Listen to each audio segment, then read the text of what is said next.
Now, Thato, how did you guys prepare mentally, physically, to be out at sea for so long? I'm sure it must be quite draining. Yeah, it was draining. Basically, I mean, myself personally, I trained for 3 years for this because for 3 years I was trying to raise funds to actually get to do this expedition. And how you prepare mentally is, I don't know, actually, it's basically in terms of how you interact with people. So like a lot of conflict resolution situations that you find yourself in, and always try and dissolve conflicts, because a lot of the time that we spend together is in confined spaces in the cabin or in the boat itself, and you have no outlet whatsoever to say, you know what, I'm going to go for a walk and cool down, because if you go for a walk you're going to sink or get eaten by a shark. So it was a lot of conflict resolution type of exercises that you did off obviously before you went on board. And the physical training, it's basically just getting your body ready for working out 12 hours a day. So what we did is I did a lot of cross training, so a lot of swimming, a lot of running, a lot of rowing on the ergo machine, because I didn't have access to a rowing boat. And basically a lot of walking, just getting your body used to doing strenuous exercise over extended periods. So that's what I did to prepare. I quite love the fact that you guys incorporated the whole charity, helping out charities in your world record-breaking attempt. Tell us about your affiliation with the Ubunye team, the Ubunye Challenge. What is that all about?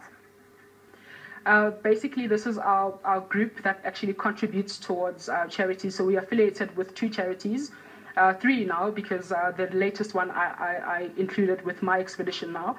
It's the Vimba Challenge, which is based out in the UK.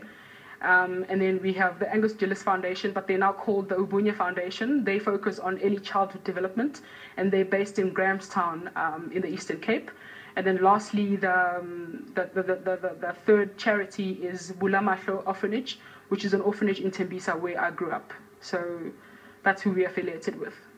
Now, Thato, what are some of the ongoing challenges that you face as a South African rower? Is there anything specific that maybe the Federation or the sporting department can perhaps give special attention to in the sport?